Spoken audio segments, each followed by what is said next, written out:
लड़की कहती है, अरे अंकल आ गए आप। चलिए शुक्र है, बहुत बहुत। चलिए अब आ जाइए जल्दी से और मेरा एसी ठीक कर दीजिए। आदमी कहता है, जाहिर है सालों से तुम्हारे एसी की सर्विस कर रहा हूं।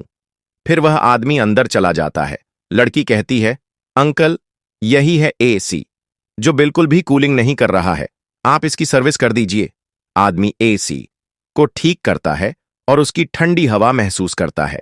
पीछे से लड़की आ जाती है और कहती है, अंकल क्या हुआ?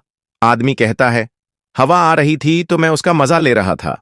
लड़की कहती है, अंकल आपने इसे ठीक किया है तो आपका हक है इस ठंडी हवा पर। फिर लड़की पैसे देती है और आदमी वहां से चला जाता है। लड़की अपने पति से कहती है, कितने क्यूट अंकल हैं ना?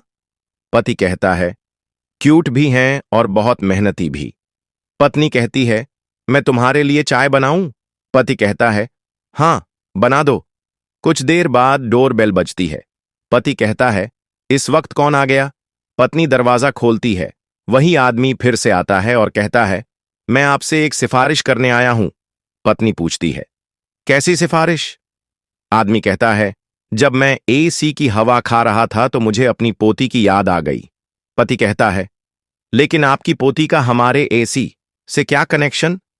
आदमी कहता है, वह 12 साल की है और छठी कक्षा में पढ़ती है। वह गर्मी में 1 बजे स्कूल से आती है। हमारे घर में बहुत गर्मी होती है। लाइट जाती है तो 3 मंजिला घर सूरज से तपा रहता है। वह पढ़ नहीं पाती, बहुत पसीना आता है जिससे किताबें खराब हो जाती हैं।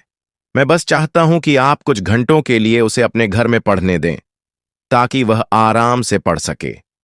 मैं आपको सालों से जानता हूं, भरोसा है आप पर। वह आपको परेशान नहीं करेगी, इसकी गारंटी मैं देता हूं।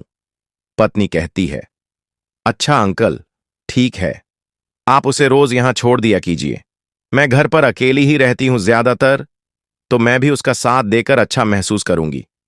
मैं उसे पढ़ा भी दूंगी, उसके साथ खेलूंगी भी। आप बिल्कुल चिंता न करें।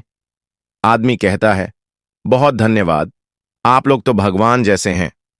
पत्नी कहती है, अरे अंकल इसमें कोई दिक्कत की बात नहीं है, वो मेरी भी बेटी जैसी है, आप बेफिक्र रहिए।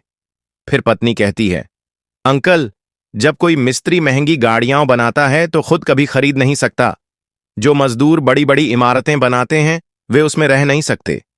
यह दुनिया बहुत अजीब है, लेकिन हम इस अजीब सी दुनिया में थोड़ा बहुत इंसाफ तो कर ही सकते हैं। फिर कहती है, कल से आप उसे छोड़ देना और शाम को ले जाना। धन्यवाद अंकल। फिर आदमी चला जाता है। अगले दिन वह अपनी पोती को लेकर आता है और उसे घर पर पढ़ने बैठा देता है। वीडियो पसंद आई हो तो चैनल को सब्सक्राइब करें।